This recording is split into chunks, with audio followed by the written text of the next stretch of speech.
Meta tani ka bërë divorc edhe me avokatin. Avokatin e ti, zotin Kujtim Cakrani. Zotin Kujtim, mirë mbrëma, a je mirë? Mirë mbrëma, falenderit dhe përshëndetje në studio. Nga vapa si je tani ti? Unë kam një lumin që më kalon të Qifliku dhe vete atje që freskoj merë pasere, kështu që jam mirë nga vapa. Në lumë vete? Po, kam lumin, më kalon alpë dhe kam... I mirë, po, mos është i rëmbyrë kjo se të merë, se këto tani ka filluar lumen të marrin popullatën. Aty të ku në shiqet, Temperatura shumë të larta, zotit Cakrani, gjera të habitshme dëgjojmë, është protesta tani këtu në qendër, në Tiranë, vazhdon akoma, vazhdon çdo ditë dhe ne jemi detyruar të mbetemi dhe ne në punë, as pushime as gjë. Vetëm Fevziu ka ikur me pushime dhe ai presej, ai kishte shar qend në palasë, kishte thënë qend ngacmojnë trembin turistët dhe bashkia kishte vajtur, kishte elmu qend. Në mënyrë masive, kishte hedhur elm qendve. Prot gjëra të çuditshme po dëgjojmë. Po. Se ditje? Jo, nuk e di. Ku kjo? Ku ka ndodhur? Dalin ambientalisht. Palase këti, deni i Marishin elmu qend, i shedhur helm bashkia në Afrikë e Fevziut. Se ufton më shumë se ti. Tani, ufton më shumë se ti. e bëra pak edhe për shkak të vapës, që është gjithandej e prapur e të gjitha dhe na ndodhin edhe gjitha tjera. Ndërkaq, sot është mësuar që ju nuk do të jeni më avokati Ilir Metës. Çfarë ka ndodhur zotëri se ju, ti ishe njeriu i dëshiruar i tij, i lidhur, edhe të zgjodhi për besim. Ka një moment, zotin Akipi, që përfundoi dhe dashurit e mëdha, kupton? Edhe dashurit e mëdha thua ti marrin fund? Po patjetër që marrin, e ka treguar historia, koha, gjitha me radhë, kështu që ishte një dashuri e madhe dhe s'kishte të përfundonte ndryshe. Përveç se me divorc. Përveç se me divorc, thua? Po, kështu që ishte një dashuri e cila në fakt zotin Akipi për te humorit kishte paktën 2 seanca që unë dhe zoti Meta nuk po gjeni më gjuhën e përbashkët. Kjo për shkak sepse kishte humbur edhe në fakt të mirëbesimi, sidomos seancën e fundit të datës 24, ku dhe zonja Lala ka informacionin e dur sepse është e informuar, pati edhe debate, madje dhe tensione në sallë, edhe kështu që... Ore, se tani ti ishe aq i besuar sa të thoshe unë vë pasurinë time në favor të ti. Kjo nuk ka lidhje. Kjo nuk ka lidhje. Dhe që dëshurit e mëdha bien të. Jo, pa i mund e ve pasurinë prapë, edhe pse s'është avokat. Qiko, problemi që ndronë, zotin Akivi, që unë vazhdoj të besoj që zoti Meta është i pafajshëm. Kjo nuk do të thotë që unë, me që se unë kam bërë divorcin me të si klient avokat dhe nuk dyshoj mendim që ai ishte aty për shkak që për arsye jo faje penale, po për arsye politike, dhe këtë kam bindje. Kjo nuk do të thotë asgjë, nuk kam dyshuar mendimin tim, absolutisht jo. Problemi që ndron që zoti Meta këtë periudhë ishte mendonte se ndaj tij kishte edhe komplote të natyrës procedurale apo juridike dhe ka thënë komplot për ty. Kjo jo për mua, jo, për veten e vetë, kështu që mua nuk më rezulton një gjë e tillë. Zoti Meta ma se di më shumë, por me aq sa unë kam informacion nga dosja aty dhe nga sa unë jam informuar, nuk ka si komplot ndaj tij, nuk ka dëshmor askush kundër tij, nuk ka si provë ndaj tij kundër. Por nuk e di sepse zoti Meta mendon se ndaj tij po është bërë një komplot. Padyshim që është bërë një komplot ndaj tij, por nuk ka lidhje fare me procesin gjyqësor. Absolutisht jo. Ka lidhje me anën politike, me kundërshtarët politike. Pra me sa kuptoj unë ju e pas keni vërtet se jo, taktikat i kanë përdorur, unë veliu e përdori taktikën që për ta shtyrë të gjithë. Dhe unë mendova se mos e kanë bërë dhe këta për taktikë për ta shtyrë. Jo, nuk jemi e para njerë që nuk bëjnë këto taktika dhe tyta nuk jemi në momente të tilla për të përdorur këto forma taktika e gjëra kësaj natyre. Jemi në një moment procedural që ka nisur hetimi në themel, janë bërë 2 seanca apo 3 seanca më saktë, dhe kështu që jemi në këtë. Nuk e di zoti Meta pse mendon se ndaj tij ka një komplot dhe ka një qasje që ai mendon se është kundër tij. Unë kam qenë transparent me të, me ju, me mediat, me të gjithë kam qenë transparent, madje çdo seancë u kam bërë dalje publike ku e kam informuar edhe publiku me anë të mediave që për seancë gjyqësore, dhe kështu që unë nuk kam patur asgjë të fshehur, qoftë personale dhe qoftë edhe ligjore dhe procedurale me zotin Meta. Besoj se zonja Lala ka qenë njeriu më aktiv që dhe pyetjet i ka bërë dhe ka qenë prezent në sallë. Dhe ka parë që nuk besoj se mund të Seancën e fundit ju ndoqa nga jashtë zoti Cakrani për shkak se ju e dini, unë kisha takim me një gazetar të huaj për një intervistë, cilin ju e takuat më pas, pra që t'jemi të hapur për publikun, po unë 2 pyetje kam për ju. A kishit ju informacion zoti Cakrani që në ambientet e paraburgimit po shkonin avokatë të tjerë, ose kishte përpjekje të avokatët të tjerë për të kontaktuar me zotin Meta, dhe a e pyetët ju ish presidentin se përse kjo lëvizje ndërkohë që ju bënit mbrojtje në sallën e gjyqit? Shiko, unë kam qenë informuar që në ambient e paraburgimit kanë shkuar avokatë të tjerë, madje ka shkuar dhe ish ministri zoti Alimi, Eduardi, dhe por gjithmonë për Zoti Eduard Alimi thoni ju, ha? Po, ka studio. Rreth 2 javë më parë. Zoti Alimi ka studio, më zgaboj, janë disa avokatë të studio e tyre. Personalisht, zoti Alimi ka shkuar, por gjithmonë duke justifikuar zoti Meta me faktin që i duhet për Strasburg e kësaj edhe historik kësaj natyre. Unë natyrisht kam kontribuar edhe për çështjen në Strasburg, kam bashkëpunuar me zotin Ledi Bianco, edhe çështja e tij po merr atë formën ligjore pasi vendimi i gjykatës kushtetuese tashmë zbardhur. Por kjo është, thash dhe një herë, zoti Meta thash ka dhe vazhdon të ketë atë paranojën e tij që ndaj tij bet komplot. Edhe unë për këtë... Avokat, jo, t'jemi të qartë për opinionin publik. Në media ka qarkulluar një foto e juaja në praninë e zonjës Kryemadhi dhe një të pandehure tjetër ku është pretenduar nga njërës pranë Ilir Metës që ju keni drekuar së bashku. A mendoni që për shkak të konflikteve që ka zonja Kryemadhi me zotin Meta mund të jetë shkaku kryesor që më pas kulmoj edhe në atë debatin e ashpër, se unë ju pyeta personalisht jashtë nëse e mbani mend, por të lutem me jep përgjigje për këtë pyetje dhe më pas do të bëj edhe një pyetje tjetër. Pra, mendoni që kjo dreka e pretenduar mes jush ka shërbyer si shkak ose më saktë si ngjarje që i vuri vulën marrëdhënies tuaj me Ilir Metën, profesionale gjithmonë? Jo, problemi që ndroj që dreka ka ndodhur në një lokal afër zyrës time të Komunës e Parisit, dhe ka ndodhur rreth 1 apo 2 ditë pas seancës së fundit gjyqësore, dhe nuk ka asgjë të keqe që unë dhe zonja Kryemadhi të takoheshim. Ju e dini shumë mirë që çështja e tyre është çështje e përbashkët, dhe bashkëpunimi dhe pa marrë informacion nga njëri tjetri dhe pa dhënë informacion njëri tjetrit, ne nuk mundet ta bëjmë atë proces gjyqësor. Dhe unë thash për të bërë mbrojtjen time nuk diktohem as nga zoti Meta dhe as nga lloj klienti tjetër. Unë di ta bëj vetë mbrojtje dhe nuk marr asnjë urdhër dhe dhe nuk diktohem në askush për të bërë impjantin tim mbrojtës. Dhe besoj se ju, zonja Lala, e patë edhe seancën e fundit që ku rreth një relatim 6 orë apo 7 orë ishte ajo për të cilën unë fola në gjykatë. Po, por ama nga ana tjetër, ish presidenti, zoti Cakrani, ish presidenti pati akuzat të rënda ndaj Adrian Shatku, që është një biznesmen shqiptaro-amerikan, e konsideroi agent UDB-s, madje pati përplasje me zonjën Kryemadhi, kur ajo i tha që s'mund të vish këtu me llafe grash, me lafet e 8 dushit e të Altin Dumanit, i tha që duhet cilë si burr shteti se kishte qenë president edhe kryeministre tjera me radhë, por pyetja ime është, a ishit konsultuar ju me zotin Meta dhe a ishit ju ndjeni që zoti Meta do kishte sulme të tilla në sallën e gjyqit, apo u gjendët edhe ju papritur para një situate të tillë?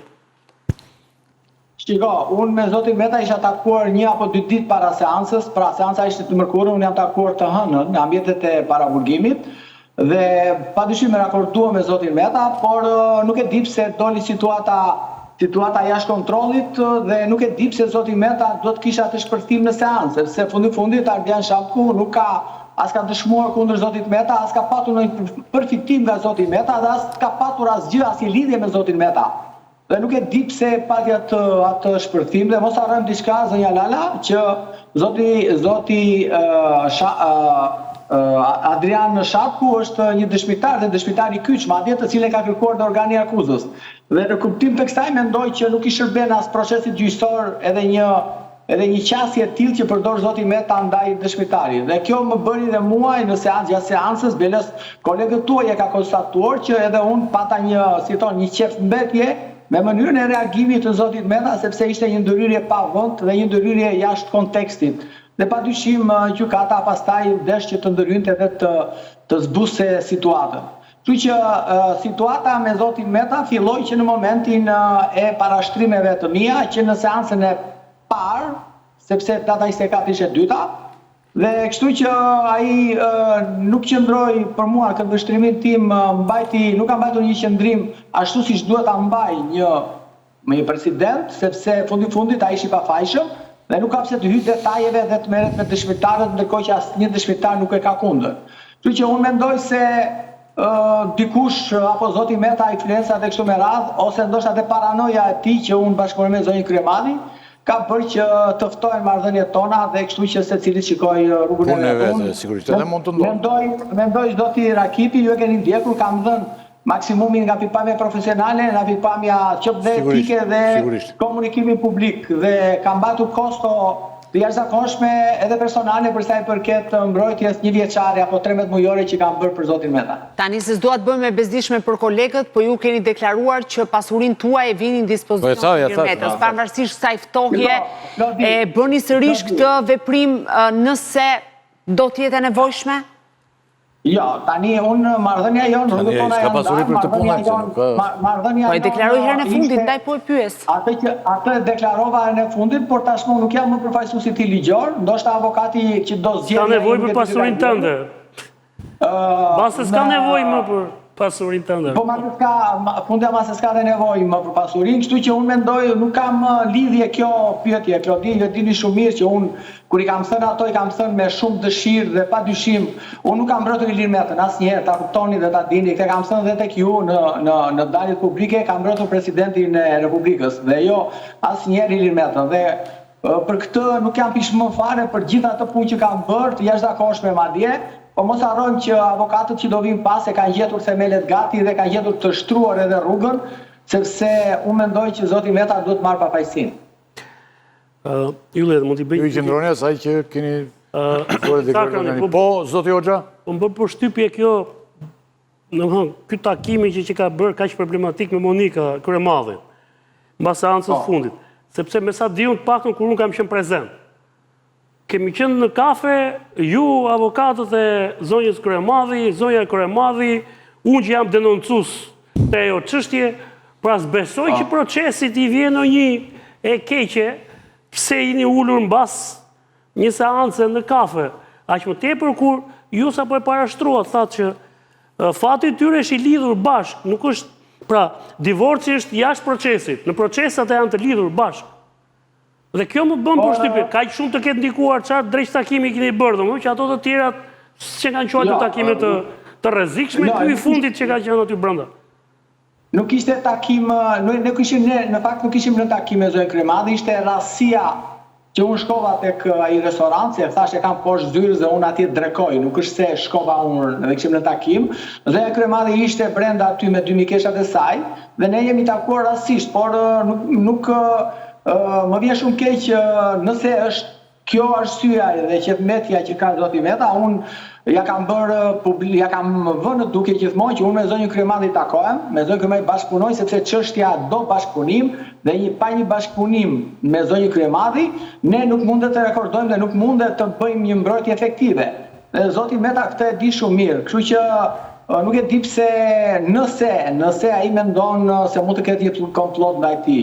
Kështu që nuk di çfarë them zoti Hoxha, sepse ju e dini, keni qenë prezent gjithë këto 13 muaj, unë jo vetëm anën profesionale, po dhe anën njerëzore me zotin Meta, kam qenë shumë korrekt dhe madje kam qenë shumë kristal në pikpamja e qasjes me të. Kështu që besoj se nuk jam të di shpjegim, një definicion të saktë. Dhe diçka të fundit, që një person i cili është në gjykim ndahet nga avokati vetë është një gjë krejt normale, në shumë procese tjera. Pra, ti je avokati i ra dhe e ndoqe për një vit sa kishit një marrëdhënie apo një marrëveshje. Në këtë moment është sigurisht personi që është në gjykim i cili zgjedh, pra është krejt zgjedhje e tij. Unë kam parë proces që kanë edhe 2 studio atje brenda që i mbrojnë. Pra, kjo nuk është ndonjë gjë, nuk është ndonjë hata e madhe në fakt, kjo që ka ndodhur. Edhe pse është përcjell në media si lajm ditë kjo pjesa që ju keni hequr dorë nga mbrojtja e Zotit Meta. Ajo që do të bëj pyetje unë është ju vetë e keni ndjerë për para që diçka po ndodh, sepse ju thatë që ishte kontaktuar me Zotin Halimi. Pra, nëse kjo gjë është përgatitur, pa jo thënë juve, pa avon ndjeni që do ketë një ndryshim të strategjisë së mbrojtjes së Zotit Meta, për shkak se ai planifikon derisa çështja të shkojë në Strasburg. Dhe mbase do një studio që ka eksperiencë të çështjes në Strasburg. Kjo mund të jetë në fakt. Po, zoti Hoxha, ne këtë kemi diskutuar në momentin e parë që unë do merrem vetëm me çështjen penale në Shqipëri dhe ai për Strasburg kishte zgjedhur zotin që ka pasur këshilltar, zotin Ledio Bianco. Dhe unë kam patur në bashkëpunim me Ledio dhe i kam nisur gjithë informacionin, gjithë dokumentacionin, kështu që nuk ka qenë kjo arsyeja, sepse ne kishim ndarë këtë që në momentin e parë që unë e mora përsipër për ta mbrojtur. Kjo nuk ka Zoti Meta ka ndryshuar qasje në paktën këto 2 seansat e fundit dhe nuk e di arsyeën, unë mendoj se nuk është çështje profesionale, absolutisht jo, sepse edhe siç e thash dhe Klodi ka qenë prezente dhe ne kemi bërë një mbrojtje. Gjithsesi, seanca e radhës do shtyhet besoj, derisa avokati i ri do kërkojë. Hoxha vazhdon ta mbaj dyshimin avokat që ju e keni bërë një këtë gjë, po një pyetje të shkurtër. Taktika Apeteka kishte edhe, po? Zoti Hoxha, shiko, do të kuptosh, është një moment shumë delikat. Po, avokati i ri do kërkojë kohë që të njihet me dosjen, se çdo se voluminoze. Është një moment shumë delikat sepse unë kam parashtruar edhe kërkesa pasi bëra parashtrimet kundër atyre të akuzës prokurorisë. Unë fakt kam parashtruar edhe kam bërë dhe kërkesa për dëshmitar dhe arsyet dhe qëllimi pse do të thirrem dëshmitarët, dhe ta jeni dhe ju, kuptohet. Dhe është një moment procedural shumë i rëndësishëm dhe një avokat tjetër besoj se nuk do rregullonte gjë se sa të prishte punë. Kështu që ju e dini shumë mirë, njihni mirë sistemin si funksionon. Është një moment shumë delikat. Ne jemi në fazën ku po përfundon relatimi zëja Kryemadhi do filloj thirrja dëshmitarëve, kuptohet. Kështu që nuk kishim ezauruar atë pjesën e parashtrimeve dhe kërkesave për dëshmitar. Zoti avokat, mund të bëj një pyetje? Keni dieni se kush mund t'ju këtë bërë ato fotografi, se duket nga mënyra si janë bërë fotografitë sikur ju po ruheshit ose po ruheshit nga dikush? Jo, nuk është se po ruhem, ato kanë qenë momenti që ne kemi dalë nga dhe po takoheshim, po jepni dorën, po diskutonim jashtë derës së restorantit dhe kaq, nuk është se po ruheshim. Unë thash, unë kam punën aty, më njohin gjithë dhe njoh gjithë. Është poshtë dyrave të mia direkt dhe nuk është se ruheshim, se s'kishte pse të ruheshim. Jo, po ruheshit nga dikush për t'ju bërë fotografinë, po them se ju me zonjën Kryemadhi jeni takuar edhe tek lokalit e prokuria tek klasi. Fotografia mund t'ishte bërë dhe aty, po them. Po nuk e di pse ka bërë këtë fotografi, nuk e di kush është arsyeja që është bërë kjo fotografi dhe çfarë duan të thonë me këtë fotografi. Kupton se nuk ka gjë këtu për t'u fshehur, edhe për të unë nuk e shikoj atë moment në një moment të rëndësishëm, sepse ne kur nuk e kemi, unë ja kam madje dhe zotit Meta ja kam komunikuar edhe pse ai nuk ka dashur që unë të takohesha me zonjën Kryemadhi, në atë moment unë përsëri ja kam thënë sepse kam qenë transparent me të që shiko, çështja është e përbashkët dhe ne do të bashkëpunojmë me njëri tjetrin. Pastaj se ju si keni marrëdhënie është një problem tjetër, por unë do të diskutoj sepse zonja Kryemadhi është e përfshirë dhe madje zonja Kryemadhi është ajo të cilën përmendet në dosje dhe zoti Meta është ai i cili nuk përmendet asnjëherë aty. Kështu që unë nuk kam fshehur dhe nuk kisha asgjë për pse të fshihesha për këtë gjë. Okej. Jo, s'kam një pyetje madhe, po para zotit Sakrani ka qenë zoti Gjokutaj avokat. Zoti Gjokutaj ka qenë. Edhe nuk e dim arsyet pse iku, mos janë të njëjtat arsye. E dini ju arsyet pse u largua zoti Gjokutaj, se mos janë njëjtat arsye që janë larguar dhe ju.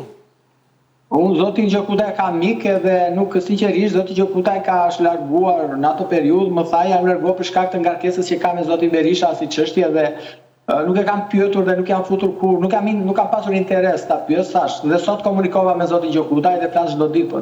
Që kam edhe përveç se kam kolegë, kam dhe mik, por nuk e di arsyet e vërteta, mbase janë dhe këto për zotin Gjokutaj, nuk di çfarë të them, por unë si për qenë transparent edhe me ju, sepse kam qenë gjithkohon me ju media transparent dhe sonde, u ja thash që unë nuk kam asgjë me zotin Meta, por u fton marrëdhënie sepse humbëm mirëbesimi dhe kur humbet besimi, besoj se nuk ja vlen më edhe të vazhdosh në këto kushte. Por një gjë është zoti Abilekaj që avokati nuk i diktohet se si duhet të mbrohesh dhe nuk i thuhet këtë bëj, këtë mos e bë. Avokati dita bëj atë që ditë bëj dhe kaq, mbyllet këtu. Mbyllet këtu. Nëse një pandeu, një njeri në që është një proces gjyqësor, mendon që ka po bëhet ndaj tij një komplot dhe ka frikë se qeveria, pushteti, duke përdorur gjitha mjetet, mund të ndikojë ose mund të korruptojë ose kjo është një insinuat tani. Edhe njerëz të ditë afërt, se siç akuzon ish bashkëshorten, mund të akuzojë edhe juve duke ju parë me ish bashkëshorten, që jeni pjesë e një komploti, atëherë mund të quajë që kjo do të ishte një nga arsyet. Pra, duke parë parasysh debatin e fundit që patim me ish bashkëshorten me Monikën në seancë, dhe pastaj takimet tuaja dhe marrëdhëniet tuaja me Monikën, edhe fakti që ju vetë sot po thoni që nuk ka komplot, tregon që ai ndoshta ka humbur besimin për këto arsye, që ju nuk Zoti Meta nuk është se ka pasur pak armiq në politikë. Dini shumë mirë që në gjithë karrierën e tij ka pasur shumë armiq, edhe kanë për shkak të armiqësisë ti ka ndodhur dhe ngjarje në këtë vend, si 21 janari, po ka pasur në 2014, në 2015 që zonja Lala zotin Hoxha e di shumë mirë dhe di shumë mirë çfarë ka ndodhur për ta januar ose për ta nxjerrë nga politika zotin Meta, derisa edhe ai rrëmbim që u bë në mes të rrugës në atë mënyrë ashtu, që nuk ishte arrestim, po ishte rrëmbim, u bë për arsye që s'kishin lidhje fare me komplotet që ai mendon, kishte lidhje me komplotet të tjera, po jo me komplotin juridik që ai mendon, as të zonjës Kryemadhi, as të zotit Shatku dhe as të gjithë atyre personazheve të tjerë që ai ka në mendje. Unë ja kam thënë këtë dhe nuk kam asnjë problem ta ripërsëris prapë që ai ka armiq, padyshim se po mos kisha armiq nuk do ishte aty, po armiqet e tij nuk kanë lidhje fare me çështje gjyqësore, pra me dëshmitarët apo me procedurat që ne po ndjekim në gjykat. Këtë ta jap me bindje. Qartë. Po avokat ai ka të drejtë edhe ta bëj këtë veprim që ka kryer. Zgjedhja e tij. Është zgjedhja e tij. Ne u përpoqim të pyesim se për shkak edhe të besimit që ai kishte ju. Zoti Rakipi, unë sinqerisht mendoj dhe kam që në momentin e parë, që në moment që rash në kontakt me provat, me dosje, me aktet, dhe kam diskutuar edhe me gazetarët, jo vetëm publikisht, por në mënyra private dhe me zotin Hoxha, me zonjën Lala, që zoti Meta për mua është një pafajshëm që po rrim para burgim. Nuk e di nëse do marrë dënim apo jo, dhe mendoj dhe shpresoj që me ato prova që ka aty që nuk janë prova, ai duhet të dalë i pafajshëm. Por problemi që ndron që nuk është zgjidhja largimi i avokatëve çdo 6 muaj apo çdo një vit. Sepse fundit nuk është zgjidhje sepse Zoti Meta nuk e ka çështjen juridike për faj penal, që e ka çështjen politike dhe duhet mbaj qendrim politik. Unë ja kam thënë her pas here këtë. Zoti Meta është futur detajeve që nuk kanë asnjë lloj rëndësie as për procesin gjyqësor, as për avokatët, për gjyqtarët e kështu me radhë. Pra, ne ishim në kundërshti ose ishim të kundërt në gjykimin se si do të ndiqim strategjinë në procesin gjyqësor dhe kështu që ai ndjek rrugën e tij të shpjegimeve pas një kuptim para gjykatës, sepse fundit duhet të qëndrojë. Padur mos marrëveshje, mos përputhje dhe duhet të qëndrojë. Unë kam bindje dhe ja kam thënë edhe vazhdoj të them që duhet që ai të qëndrojë si president dhe jo të qëndrojë aty të zvoglohet si njeri i vogël, sepse nuk ka bërë faj penal. Dhe padyshim unë e kuptoj që zoti Meta nuk është Pjetër Arnori, të kuptojmë, por problemi qëndron që ai nuk u munduaj që atë madhështinë e tij ta të zvogloj dhe kështu që zgjodhi këtë rrugë duke fajsuar ndoshta dhe avokatin. Zoti Cakrani, do bëj pyetje të fundit. Të fundit sepse s'kemi kohë. Ju përpoqet në 13 muaj bët me 10 kërkesa minimalisht për ta zbutur masën e sigurisë. Ndërsa ju dëgjoj që ju këmbgulni që nuk ka prova, zoti Meta është i pafajshëm.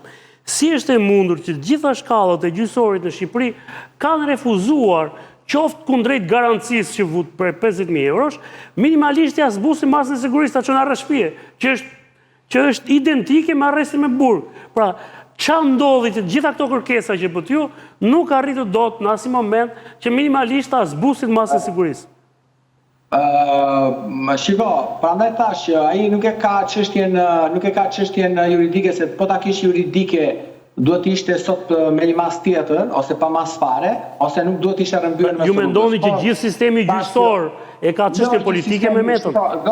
Zoti Hoxha, shiko, ju jeni gazetari vjetër dhe njihni mirë sistemin.